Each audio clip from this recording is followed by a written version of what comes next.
What's up, Star Wars Unlimited fans? It's Loopee at Late Night Gaming, and I am excited to talk to you about my favorite Set 3 deck that I've already had success for, Quinlan Vos on Tarkintown. And this is the deck tech video. I only do one, maybe two deck techs in a set because I think that you need several hundred games of testing to be able to talk about it. Quinlan is a great leader. I think that of the set 3 leaders, he's going to be one of the ones that is competitively viable for a long time. So let me tell you about the deck. So in this video, we're going to fly. This is not a masterclass. There will be a masterclass on Quinlan because he's won enough to deserve one already. But we're going to be a lot faster today. And we're going to talk about why you would run Quinlan. We're going to talk about the winning list from the Madison tournament that I won last Saturday. The core cards from the deck. We'll talk about the Rebel package, some of the choices we made in deck building, using discards, which is where I think I can help you probably the most because it's something that I feel I'm good at. And then we're going to be talking about the main meta matchups and sideboards. So hopefully you'll be able to win with Quinlan. So why this deck? Why would I play Quinlan Vos? Who is he even? Well, he's actually a character that is most prominently in Clone Wars as far as Star Wars lore. But as far as this card game, this deck combines aggro units. It has the Red Hero aggro package that you've seen in lists like Sabine, some Leia lists that has been successful. And he uses his leader ability to activate Tarkintown, which is a rare base from set 1, to get a board advantage and then tries to finish before they ever recover. One thing that Quinlan really gives you is that he has the force trade. Okay, and the force trade is important because there's card Force Throw, which is my favorite card. We'll talk more about that. That is a huge payoff if you can keep it active. And we're combining that with the other discard tools available in Hero Yellow Red to really prevent them from using their best cards before they play them. And one thing about this deck is it does really allow skill expression in the card game, in that if you know the opponent's list inside and out, you really gain a huge advantage from the discard package. So I think that's a major selling point for the Quinlan deck. It's also one of the decks where you're basically in every match. There's nothing that feels unwinnable. There's nothing that feels like a punt. So Quinlan's already been successful. This is actually my winnings from last Saturday, but even starting with the first week of set 3, I remember Maddie at KOTOD, Talk Cup with Quinlan Tarkintown. There's my event on December 7th in Madison, which was a 24-person win a case event. Just today, I saw results from Poland at a store showdown where 2 of the top 4 were Quinlan Tarkintown. So the wins are racking in. Why? Well, first off, Quinlan. I mean, he may seem unassuming, but he's a very solid leader himself. He is a 3/7 with the Force, Jedi, and Republic traits. And when he's not deployed, when you play a unit, you can exhaust him. And if you do, deal 1 damage to an enemy that costs the same as the card you played. So you have to be setting things up. You need to match costs when he is on his leader side. Once he deploys, which is on 5, he is a 3/7.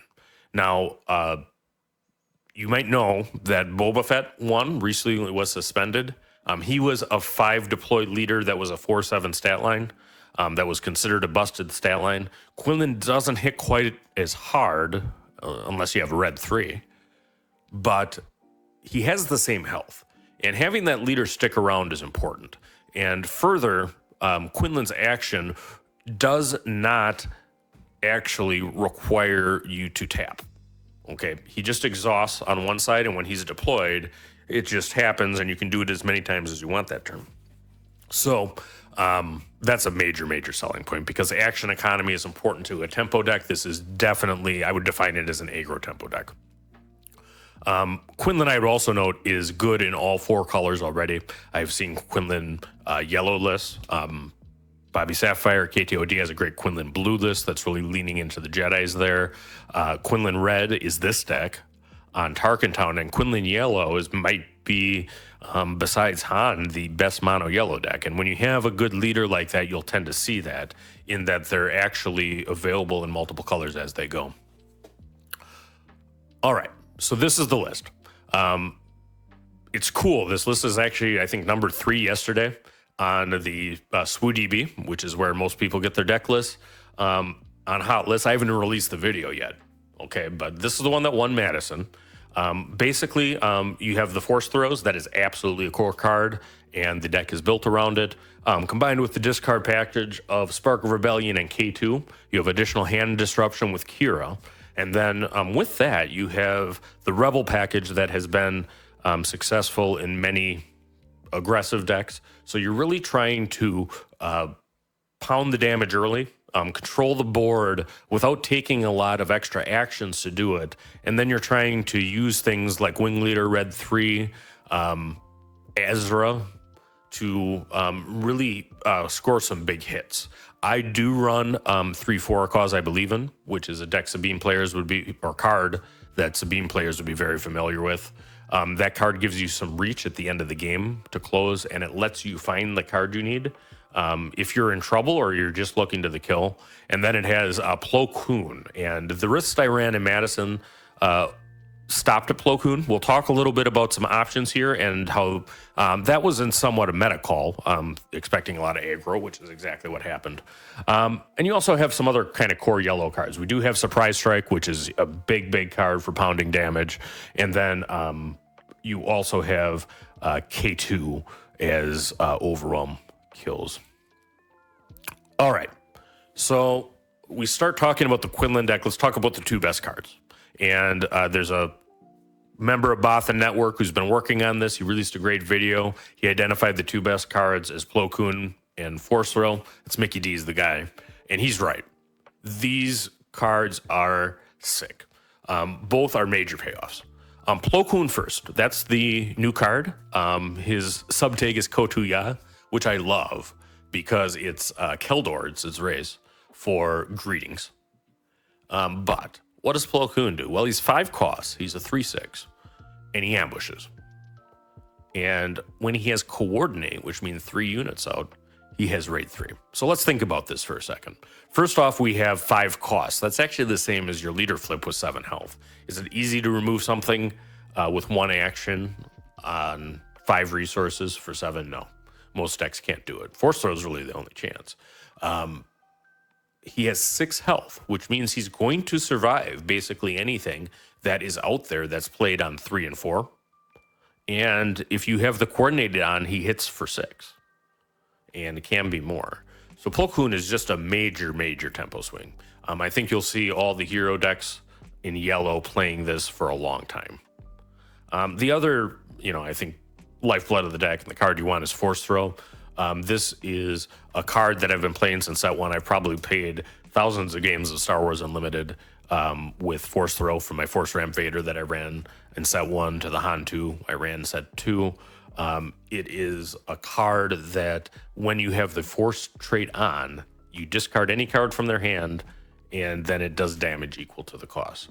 And sometimes that Force trait is important. Sometimes it's actually not, and we'll spend some time on that. But these 2 are solid.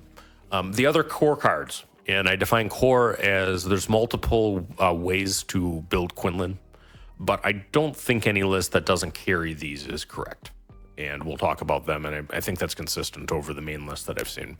The other core cards would be Spark of Rebellion, which is 2 cost. Look at the opponent's hand and discard a card. Hugely important. You'll live and die in this deck with how well you time your discard. Millennium Falcon, a 3-cost hero unit. It comes in ready and then can hit. It does have attacks every turn that you have to pay. K2, which is an overwhelm 4/4. K2 really has the ability to push damage with a when defeated or discard with a when defeated. With this deck, you actually use discard more than damage. You'll use damage if you're getting too close. Sometimes the overwhelm is really important for nailing something and dealing lethal, but oftentimes you're wanting to thin their hand to set up your other discards later and to reduce their options that they can do to you. Ezra has been sitting since set 1. And I love that Ezra finally found a deck that I think is top tier for him because he has the force trade, he has a 3/4 with health, and if he survives an attack, when he completes an attack, he gets to either play a card from the top of the deck and or discard it or leave it there. So leave it is the one you do the least. Very often you'll do just sick things with Ezra. You know, you go to the wheel and you'll top deck a surprise strike for lethal, and it really just plays well. So check that out. Kira is bae. Actually, I did not have her in my original list. I listened to a gentleman at KTOD, Maddie, to add her. I thought the 3 attack was not enough, but her ability to disrupt is more than worth it.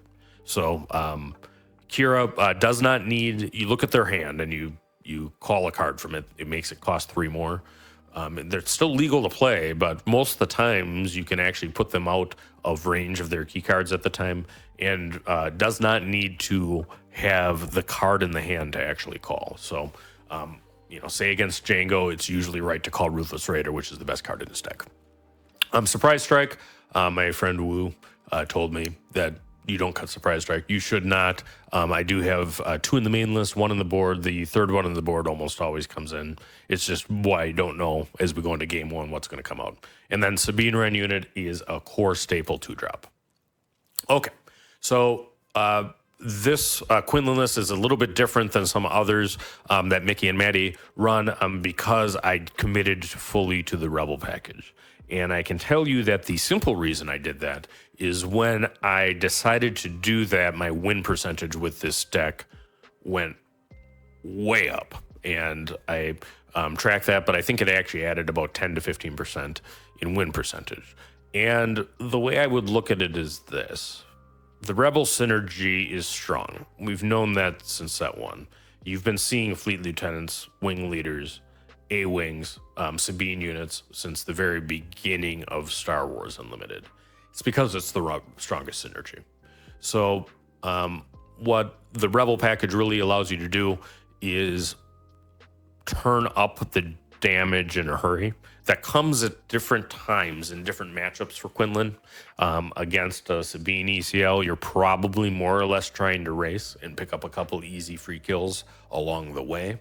If you're playing a Bosk, you might be holding back units until the flip turn and their removal can't keep up with you, and then you're jamming them all in a hurry and playing things like Wing Leader to eat a removal while also buffing something else. So it really is a strong package. I think that some other variants of the decks that are playing a less synergistic package are very good. They're choosing cards that have synergies with the rest of the deck too, but it's not as strong as a core. If you start with this deck, if you've played Sabine before, certainly if you've played Sabine Yellow before, this is going to feel right at home as it's very similar units, but the deck plays differently. I do have quite a few people ask me, why do you play Quinlan instead of Sabine Yellow? Well, I mean, the reason is those 9 discard cards that we talked about before really allows you to muck up their game plan and get an advantage in a way that kind of strict aggro does not. But still having the Rebel package really allows the damage to come in a hurry at the right time. So this is still slightly into the mid-range category. It's an aggro tempo deck, but if you're looking for something where you can still be aggressive while I'm doing, splashes of control and then look to find an opportunity to seal the deal, this might be the deck for you. And by all means, tweak these. But I will say that the list I ran in Chicago a couple weeks earlier was kind of mixed between a more mid-range package and a Rebel package. I think that it does make sense to really commit one way or the other with these low-cost units.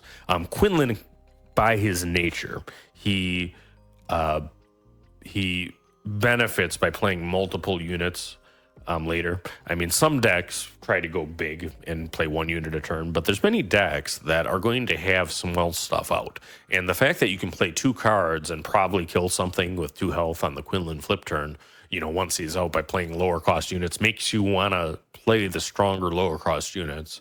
And there's a lot of evidence that tells us that the trait Rebel is a way to go about it. All right. So let's talk about some tough choices I made when we're putting the deck together. One is Jin Urso. Now, Jin is a 3/2. Okay, so that's a challenge. She has 2 health.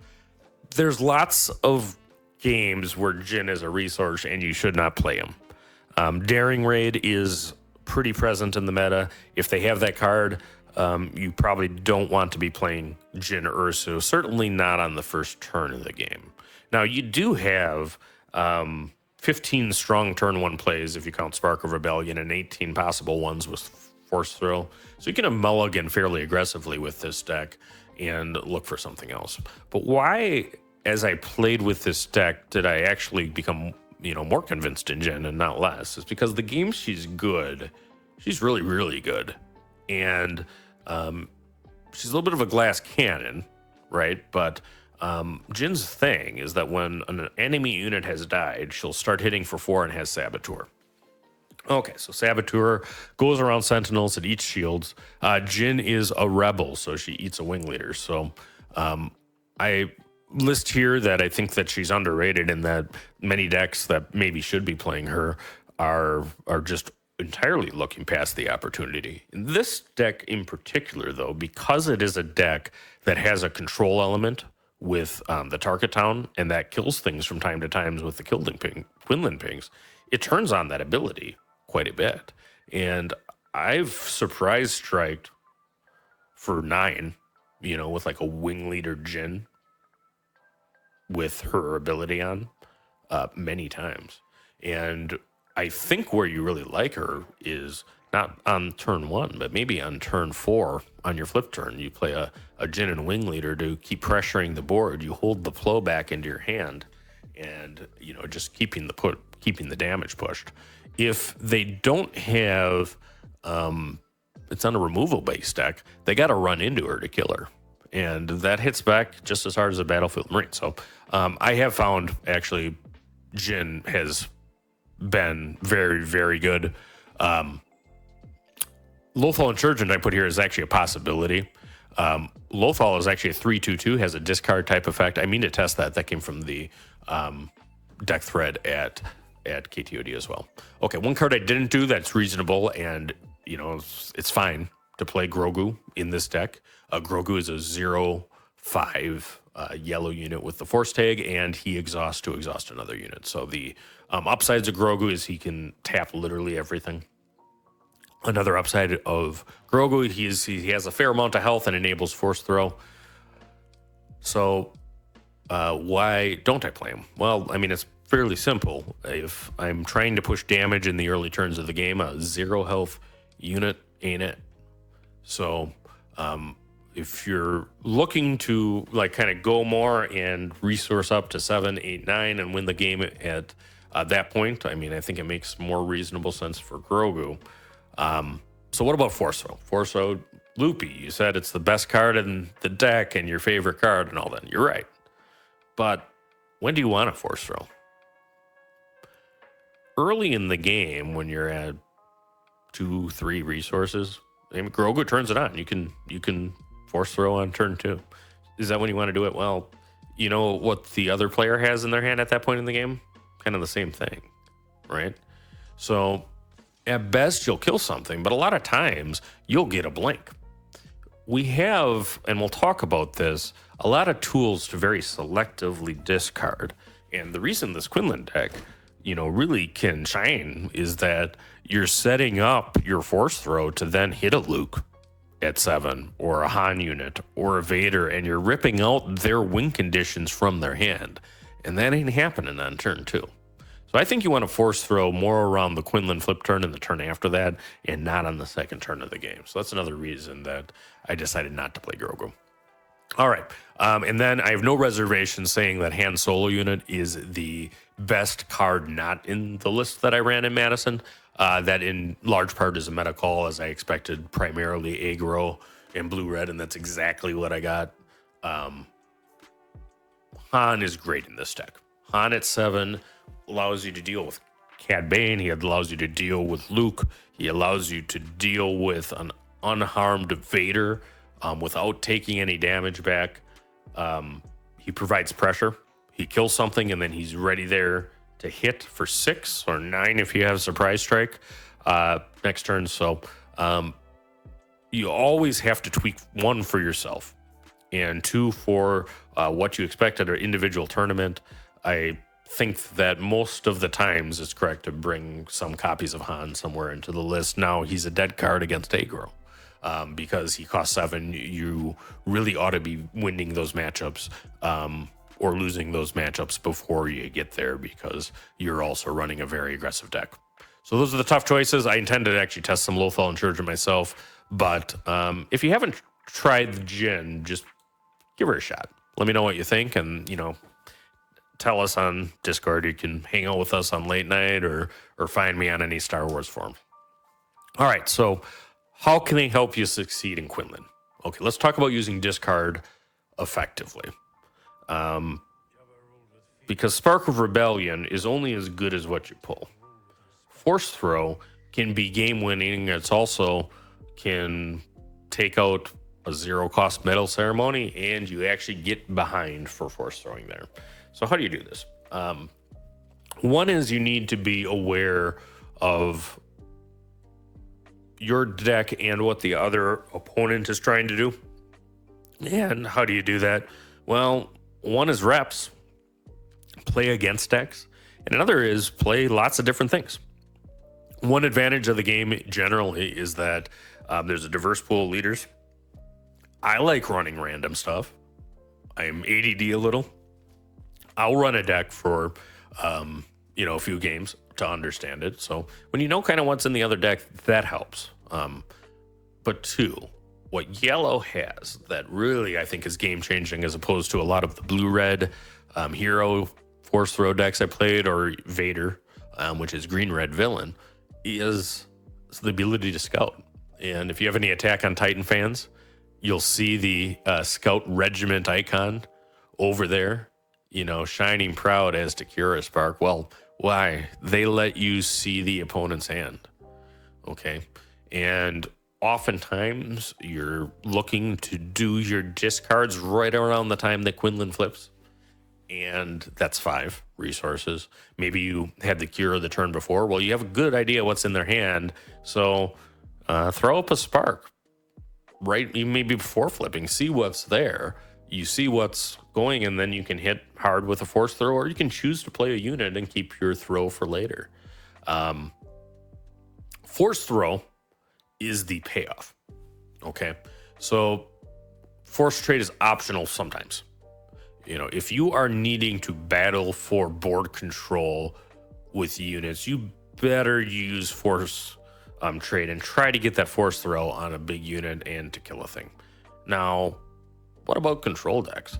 I mean, keep in mind, there's decks like Blue Bosk. You can actually watch the masterclass that we did with Thork on it. I mean, they have more removal than any kind of units. A lot of times, you're just force throwing to get their hand. One thing that you've heard me say in several videos is if you ever get them down to 1 card against any type of control-y type deck, which is villain green-blue, villain blue-red, it's probably the right thing just to force throw it out of their hand. It'll be their super laser blast. It'll be that key card that they need to stabilize. So keep in mind that you can just force throw. Han 1, the yellow Han, is a leader that's very susceptible to discard because he likes to turn card advantage into resource advantage. He's got to put down a resource and then destroy it. Well, I mean, if you get Han to a point where he's ramped, he has all his resources available, and you can force throw the last one, that actually can be strong.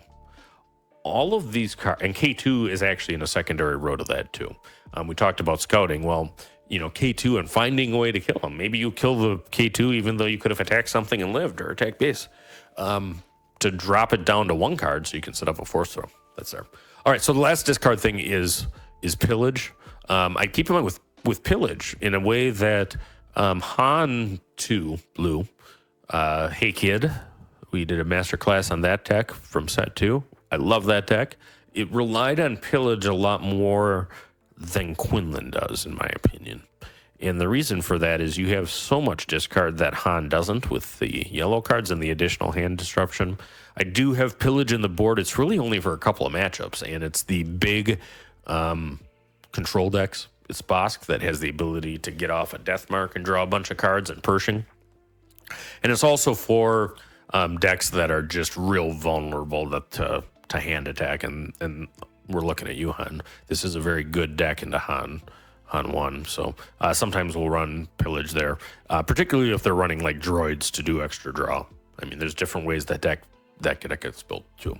But in summary, when you're looking at the discard, you got to be doing at least level 1 thinking. You got to be thinking about what is in the opponent's hand. If you don't know what level 1 thinking is, I'll link a description here to a video that Bobby Sapphire, K2OD, did right as the game released about poker. I'm an old poker player too. It means thinking about what's in the opponent's hand consistently.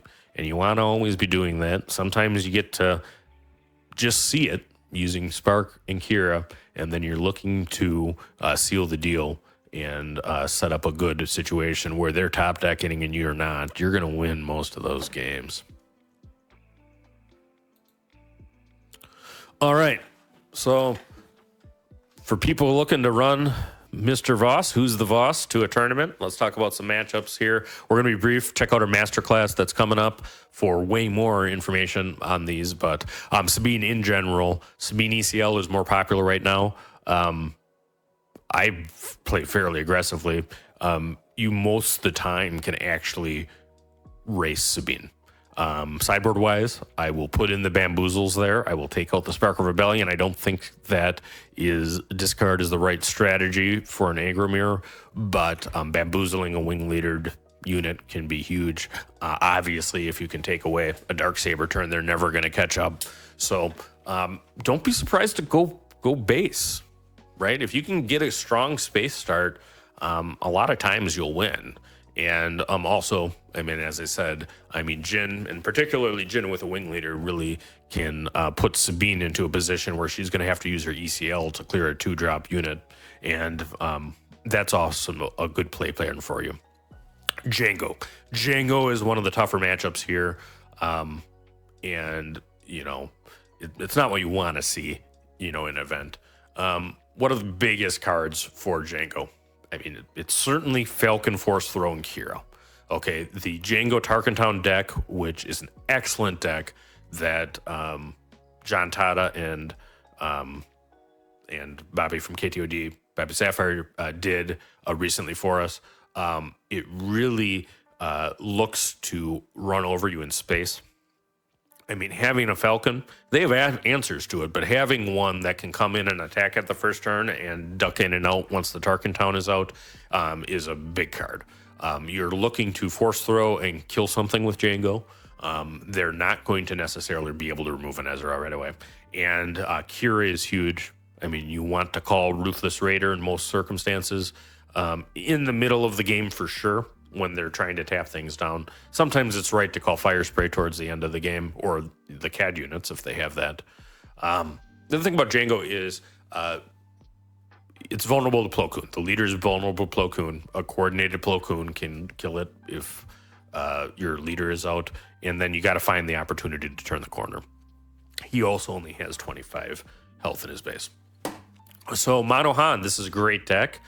You can check out our video on that from right after Gen Con. But as I said previously, Han is really vulnerable to hand attack. Keep attention to how many cards are in his hand. If he doesn't have a lot of cards, he's not able to use his Han ability very well. And then the other thing is make sure you always have an answer for their tech and tech DJ. You absolutely can and should often call DJ as the card to make more expensive against Han with Kira. Bosk. Bosk is a deck, and we have the masterclass dropping actually just after this video in this week, is where knowing how to play against the deck, I think, is important. You don't want to play unnecessary units into Bosk. Oftentimes, I'll just attack hands. I'm looking for Spark of Rebellion. I'm looking for Force Throws earlier to just throw there because he doesn't really have anything to do with you except bounties and removal. Now, if he plays a Pershing, you got to deal with that. And then I'll play a Sabine unit out. I'll usually keep one of my 2 drops, but I won't necessarily play it. I'd rather be attacking his hand.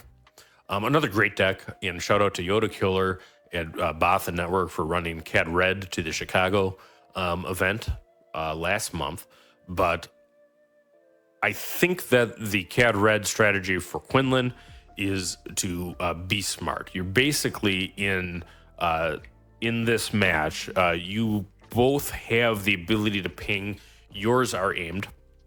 Cad does have some low health units that are in the typical list, Greedo being one. You know, your R2 units are a Greedo Cure every time. And have an answer for Cad Bane, the unit now, which is a legendary unit from set 3 that just captures a bunch of stuff and is real strong. That is a matchup where that Han unit for 7 cost really is strong. If you're not running that, you're trying to actually discard the Cad Bane units out of the hand. And that said, I mean, you can keep going in that match. You have about as strong as an end game as he does, and a little bit more punchy too, because you have things like Falcon and Cassian that can play up from the resource row and punch. And then Hero Blue Red. I put Ray here, but Han 2 Blue is a good deck. Anakin Blue is a good deck. You're going to be seeing these, and Chirrut is still a good deck. Don't forget about my boy Chirrut from set 1. But what's your game plan? We actually have better discard, and because we have Spark Rebellion, because you have the ability to hand disrupt with Kira, a lot of times you have some opportunities in the space arena there. And the other thing about Hero Blue Red is you really want to think about where exactly you're using your Tarkintown.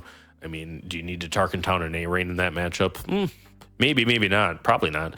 But if you have like a Kanan played with a Han ability, finishing him off and preventing the restore and preventing them from force throwing is pretty important. They only really have force throw for discard, whereas you have a whole bunch of different options. And then with any Hero Blue deck, don't let Luke Skywalker beat you.